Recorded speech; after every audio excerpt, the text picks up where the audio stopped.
नमस्कार, स्वागत है आप सभी का कार्यक्रम सृजन में। जब हम बात करते हैं खेती की या फिर कहे किसानों की, तो जहन में ख्याल आता है सिर्फ गेहूं, चावल, चना जैसी फसलों का।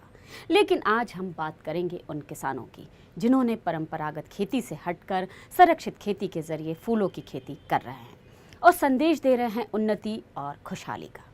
तो चलिए अब हम आपको लेकर चलते हैं फूलों के खेतों में, जिन्हें देखकर आपका दिल भी बाग बाग हो जाएगा।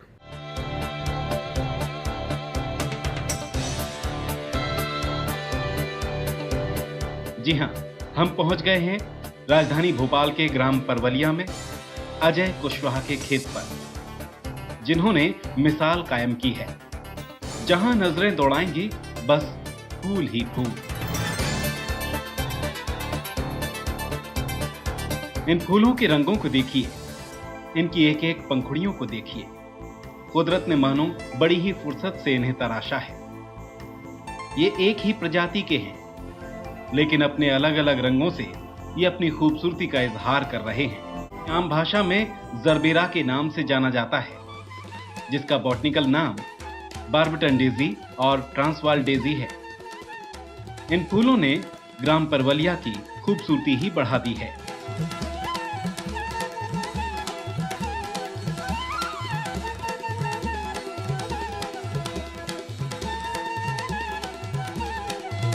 पौध से शुरू हुआ फूलों तक का सफर लगभग 2 से 3 माह का है।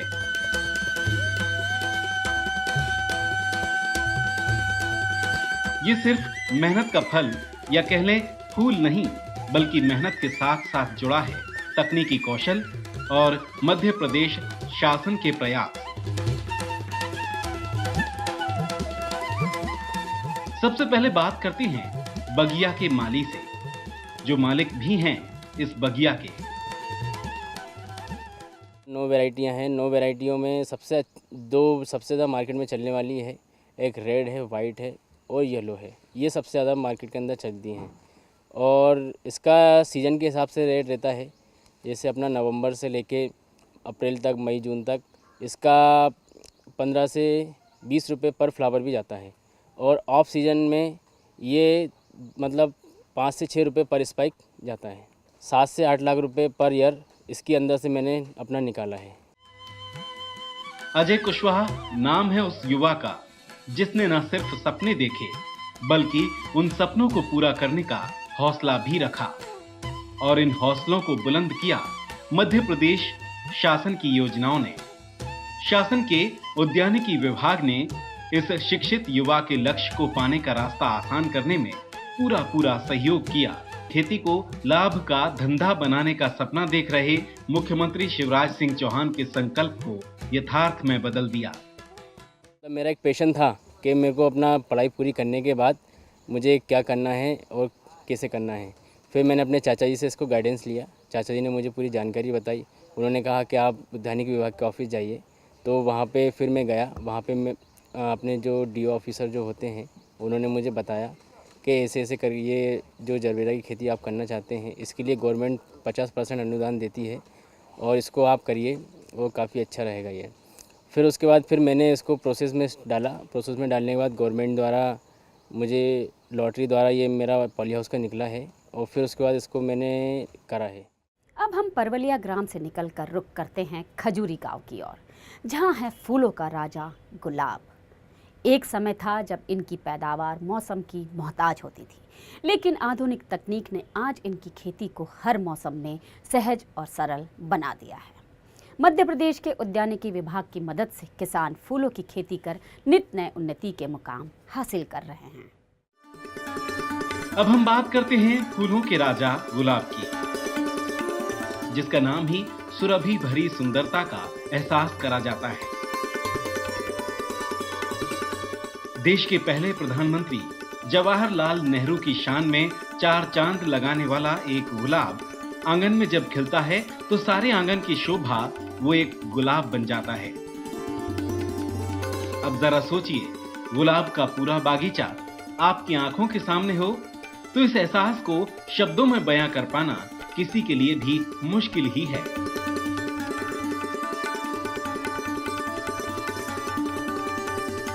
देखते ही मालूम होता है मानो तस्वीर हकीकत में बदलकर सामने आ गई हो। महकते गुलाब का ये बागीचा भोपाल से मात्र 20 किलोमीटर दूर ग्राम खजूरी में है।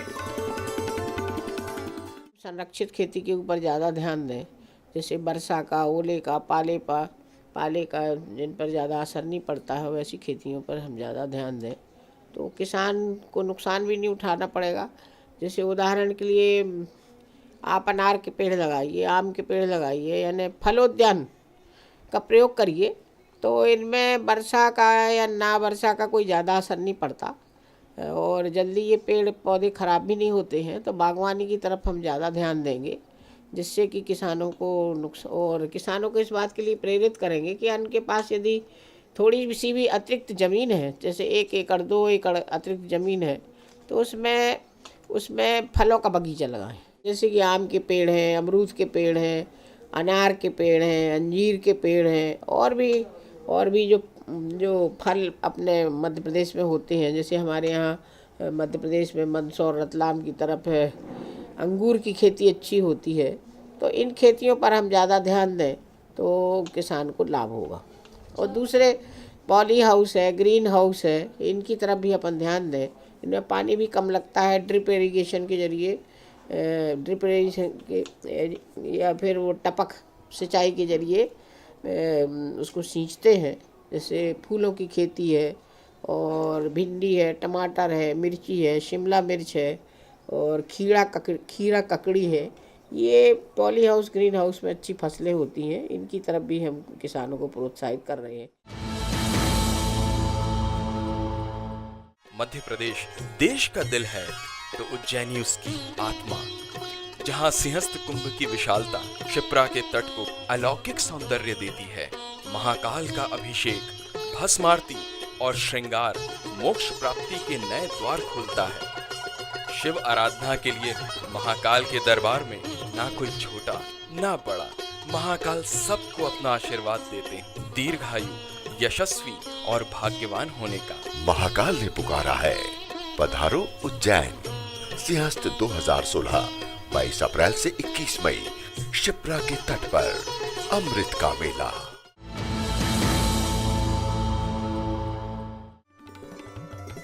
इस बगिया के बागवान मनीष खंडेलवाल ने गुलाब की खेती में बड़ा मुकाम हासिल किया। मनीष खंडेलवाल ने शासन के उद्यानिकी विभाग के दिशा निर्देशन में गुलाब की संरक्षित खेती की मिसाल खड़ी की है।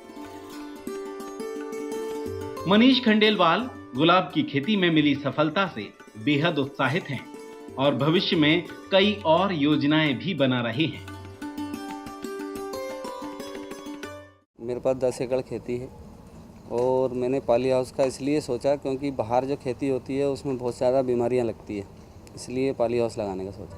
1 एकड़ में लगाया है और गुलाब की खेती का इसलिए सोचा क्योंकि एक बार लगाने के बाद ये 4 साल तक चलता है और साल भर इसका मार्केट होता है। हार्टिकल्चर डिपार्टमेंट से अच्छा सपोर्ट मिला हमें, उन्होंने पूरी जानकारी दी इसके बारे में और डिपार्टमेंट की तरफ से इसके ऊपर सब्सिडी भी मिलती है, वो भी दी है। फ्यूचर में मेरी प्लानिंग और है, मैं ऑर्गेनिक खेती की तरफ जाना चाहता हूँ पॉली हाउस के कॉन्सेप्ट में। गुलाब की इस बगिया से लगभग 100 से 125 बंडल यानी 2000 से ज्यादा गुलाब हर दिन निकलते हैं।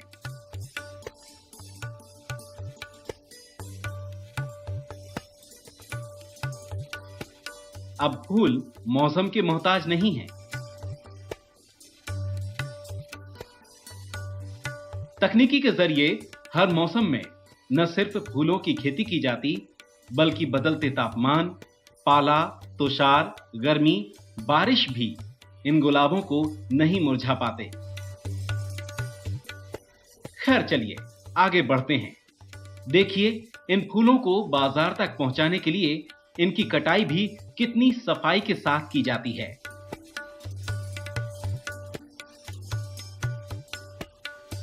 जितनी नाजुक ये पंखुड़ियां हैं, उतने ही नाजुक हाथों से इनकी परवरिश की जा रही है।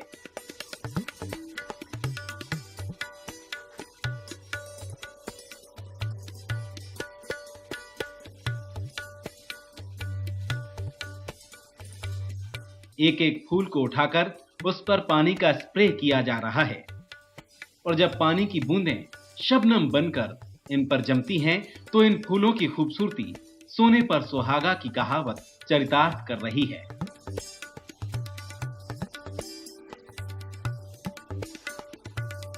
खैर चलिए, सुंदरता की इस खूबसूरत तस्वीर के तिलिस्म से निकलकर आगे बढ़ते हैं। देखिए यहां पर किस तरह इन फूलों को निजात दिलाई जा रही है उन कांटों से जिन्हें ये बचपन से आज तक झेलते आ रहे हैं। फिर होती है इनकी इको फ्रेंडली पैकिंग आपके पास पहुंचाने के लिए।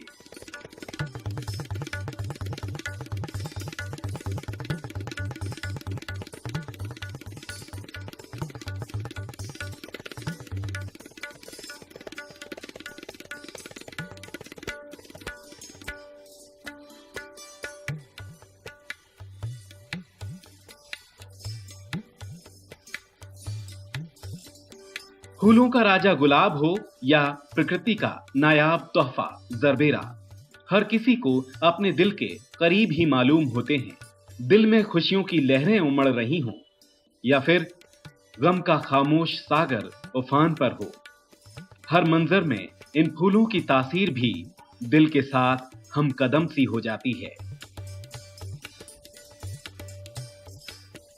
उद्यानिकी में काफ़ी पोटेंशियल है और अभी जो स्थिति है कि हमारा जो उद्यानिकी का क्षेत्र है वो केवल 15 लाख हेक्टेयर है। अगर आप खेती के बाकी खेती से तुलना करें तो जहाँ पे बाकी खेती 80 लाख हेक्टेयर में होती है, उद्यानिकी केवल 15 लाख हेक्टेयर में होती है। लेकिन अगर उत्पादन की बात करें तो जहाँ बाकी कृषि में टोटल उत्पादन 375 लाख टन होता है, उद्यानिकी में अकेले 250 लाख टन होता है। तो एक तरह से जो पूरी कृषि की इकोनॉमी है उसमें से मध्य प्रदेश में उद्यानिकी का हिस्सा लगभग 40% है आय के मामले में। हम लोगों ने अगले 5 साल में जो माननीय प्रधानमंत्री जी की इच्छा थी कि किसानों की आय दोगुनी की जाए, तो अगले 5 साल में हम उद्यानिकी से केवल किसानों की आय 2.5 गुनी करने का हम लोगों ने एक रोड मैप तैयार किया है और उस रोड मैप को हम लोगों ने भारत सरकार को प्रस्तुत भी किया। पॉली हाउस या ग्रीन हाउस का जो है ये एक कॉम्पैक्ट फार्मिंग है। छोटे से क्षेत्र में ज़्यादा आय लेने का ये साधन है जिसमें कि आप सारी चीज़ों को कंट्रोल करते हैं, पूरे वातावरण को आप कंट्रोल करते हैं। फसल के लिए जो फसल के लिए आइडियल वातावरण होना चाहिए वो वातावरण आप देते हैं। उसमें भी हम बड़े पैमाने पर विस्तार की योजना हम लोगों ने बनाई है 5 साल के अपने प्लान में और हमारा प्रयास है कि पॉली हाउसेस के अंतर्गत जो क्षेत्र है वो अगले 5 साल में 10 गुना हो जाए।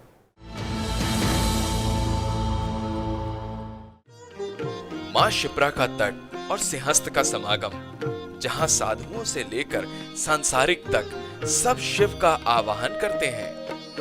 कोई मनोकामनाओं की पूर्ति के लिए डुबकी लगाता है तो कोई आस्थाओं को समेटे भक्ति में सराबोर हो जाता है।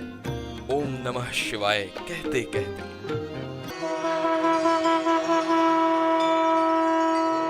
हमारी चेतना का महाआख्यान जो प्रत्येक अंतर मन में धड़कता है। 12 वर्षों में एक बार शिप्रा के तट पर सिंहस्थ महाकुंभ 22 अप्रैल से 21 मई 2016 उज्जैन मध्य प्रदेश। अब हम आपको बताएंगे कि उद्यानिकी विभाग के सहयोग से किसान अपने खेत में किस तरह नई तकनीक का इस्तेमाल कर पॉली हाउस का निर्माण करता है और संरक्षित खेती की इस योजना का लाभ उठा रहा है। आशा करते हैं कि इस योजना को समझने के बाद आप भी संरक्षित खेती करने का मन जरूर बना लेंगे। आइए अब ले चलते हैं आपको इस मैदान में, जिसे देखकर आपको पहली नजर में तो लगेगा जैसे यहाँ किसी शादी या जलसे की तैयारी चल रही है और बड़े आकार का शामियाना लगाया जा रहा है। ये देखिए कारीगर किस तरह ऊंचाई पर चढ़कर इस लोहे के ढांचे को जोड़ने का काम कर रहे हैं। लेकिन यहाँ कोई शादी का जलसा नहीं हो रहा, ना ही किसी तरह का शामियाना लगाया जा रहा है, बल्कि ये आधुनिक खेती का हिस्सा है। जी हाँ, यहाँ संरक्षित खेती की शुरुआती तैयारी चल रही है।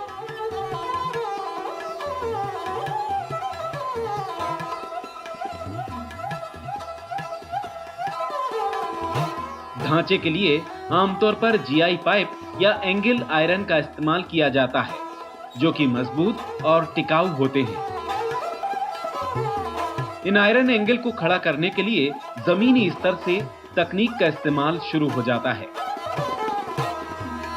जिसके लिए जमीनों में एक खास तरह से लोहे के ढांचे को खड़ा करने के लिए मजबूत फाउंडेशन का निर्माण किया जाता है, ताकि आयरन एंगल का ढांचा कम से कम 10 से 20 साल तक चल सके।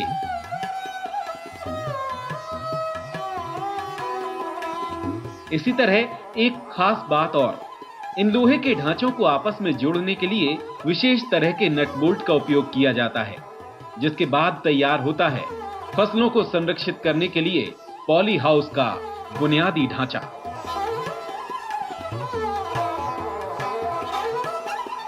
पॉली हाउस मतलब खेत को पॉलीथीन से ढका जाता है।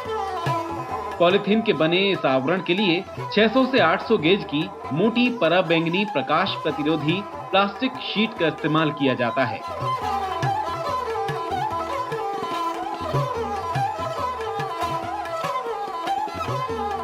(200 माइक्रोन पॉलीथीन से ढक जाने के बाद इन खेतों में बेमौसमी फल, सब्जी और फूलों की खेती आसानी से की जा सकती है।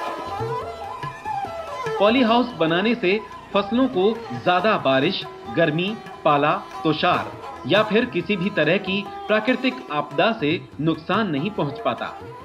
यहां तक कि 120 किलोमीटर प्रति घंटा की रफ्तार वाली हवा भी फसल को नुकसान नहीं पहुंचा पाती। परंपरागत कांच घरों के स्थान पर आधुनिक तकनीक के साथ तैयार किए गए इन पॉली हाउस में बाहरी वातावरण का कोई भी असर फसलों पर नहीं होता, जिससे पॉली हाउस में उत्पादित कोई भी फसल अच्छी गुणवत्ता वाली होती है। इन पॉली हाउस में आधुनिक तकनीक के जरिए तापमान किसान के हाथों में नियंत्रित रहता है, जिसके लिए पॉली हाउस के चारों तरफ नेट की जाली लगाई जाती है, जिसे मौसम के मुताबिक खुला और बंद किया जाता है। किसानों के द्वारा पॉली हाउस के अंदर विभिन्न प्रकार के फूलों एवं सब्जियों की खेती की जा रही है। पॉली हाउस में ड्रिप संयंत्र की स्थापना कंपलसरी है। बिना ड्रिप संयंत्र के सिंचाई किया जाना पॉली हाउस में संभव नहीं है। अतः जितने भी पॉली हाउस है सभी में ड्रिप संयंत्र की स्थापना की गई है और उसी के द्वारा सिंचाई की जा रही है। ड्रिप से जहां हम सिंचाई कर सकते हैं, साथ ही साथ हम उर्वरकों का भी उपयोग ड्रिप संयंत्र के द्वारा किया जा सकता है। इससे पानी की तो बचत होती ही है, साथ ही साथ मजदूरी की भी बचत होती है। खरपतवार कम उगते हैं, जिसके कारण खरपतवार को निकालने के लिए जो मजदूरी लगती है वो भी कम लगती है। फसल की पैदावार बढ़ती है, साथ ही साथ उपज की गुणवत्ता में भी काफ़ी अधिक वृद्धि होती है।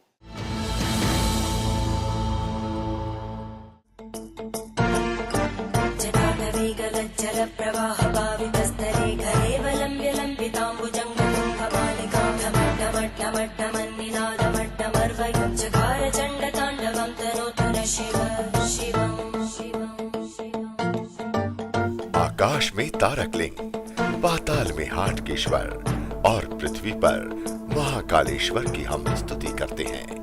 महाकाल ने पुकारा है, पधारो उज्जैन। सिंहस्थ 2016 22 अप्रैल से 21 मई। सिंहस्थ का आयोजन श्रद्धा के अवसर के साथ साथ प्रबंधन की चुनौतियां भी लाता है। आयोजन के लिए होने वाले विकास कार्य स्थायी प्रकृति के भी होते हैं, जो शहर की अधोसंरचना मजबूत करते हैं। मुख्यमंत्री श्री शिवराज सिंह चौहान ने महाकाल की नगरी उज्जैन में होने वाले सिंहस्थ से जुड़े 84 विकास कार्यों का लोकार्पण किया। विकास कार्यों की लागत लगभग 650 करोड़ रुपए है। 22 अप्रैल से 21 मई 2016 के बीच उज्जैन विश्व के सबसे बड़े आयोजनों में से एक सिंहस्थ का साक्षी होगा। यातायात प्रबंधन और श्रद्धालुओं के लिए चौड़ी सड़कें, नए पुल तथा नए बाईपास बनाए गए हैं। उज्जैन का नया संवरा आधारभूत ढांचा शहर की भविष्य की जरूरतों के लिहाज से भी उपयोगी सिद्ध होगा। सिंहस्थ के दौरान जल वितरण की व्यवस्था को मजबूती देने गऊ घाट जल यंत्रालय पर कई कार्य पूरे हुए हैं, जिनसे जल शोधन की क्षमता दुगनी हुई है। महाकाल के मंदिर के ठीक पीछे रुद्रसागर के संरक्षण का काम पूरा हो गया है। इस काम का शुभारंभ मुख्यमंत्री श्री शिवराज सिंह चौहान ने गत वर्ष किया था। त्रिवेणी पर घाटों का निर्माण पूरा हो चुका है। प्रशांति घाट, त्रिवेणी नवग्रह घाट, मृत्युंजय घाट और मंगलनाथ घाट इसमें शामिल हैं। उज्जैन में जाने वाले पर्यटकों के लिए नया होटल उज्जैनी बना है, जिसका निर्माण पर्यटन विभाग ने किया है। श्रद्धालुओं की सुविधा बढ़ाने वाला ये अहम कार्य है। सिंहस्थ के दौरान पुलिस और सुरक्षा व्यवस्था को चाक चौबंद बनाने एक अत्याधुनिक कंट्रोल रूम का निर्माण किया गया है।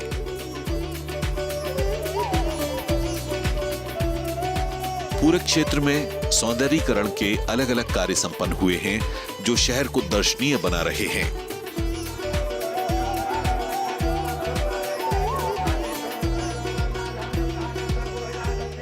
मैं अत्यंत प्रसन्न हूं।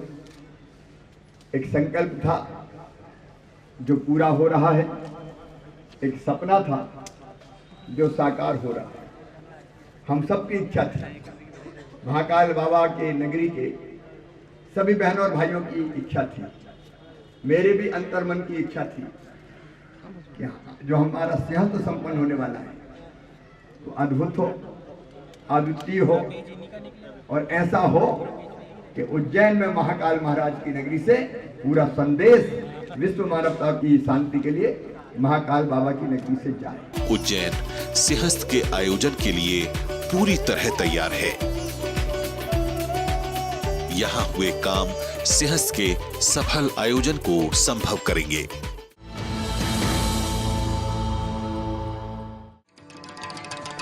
संरक्षित खेती साल दर साल किसानों की बद से बदतर होती हालत के बीच वरदान ही साबित हुई है। संरक्षित खेती यानी पॉली हाउस की नवीन तकनीक, जिसने खेती और किसानों को उजाले की एक नई राह दिखाई, जिसने किसानों की जिंदगी से बर्बादी के अंधेरे को हमेशा के लिए मिटा दिया, जिसके चलते आज किसान मुनाफे की डोली में सवार होकर अपना भविष्य संवार रहे हैं। वाकई पॉली हाउस में फूलों और सब्जियों की खेती करना मुनाफे का सौदा साबित हो रहा है, जिसकी बदौलत किसान कृषि क्षेत्र में नया अध्याय लिख रहे हैं। इस तरह अब ये कहा जा सकता है कि प्रधानमंत्री नरेंद्र मोदी जी का सपना किसानों की आय को दुगनी करना वह संरक्षित खेती के जरिए जरूर पूरा होगा। आशा करते हैं कि अब हमारे प्रदेश के किसान संरक्षित खेती को अपनाकर उन्नति और खुशहाली की ओर जरूर आगे बढ़ेंगे। तो आज के कार्यक्रम में बस इतना ही। अगले हफ्ते हम फिर एक नए विषय के साथ हाजिर होंगे। तब तक के लिए नमस्कार।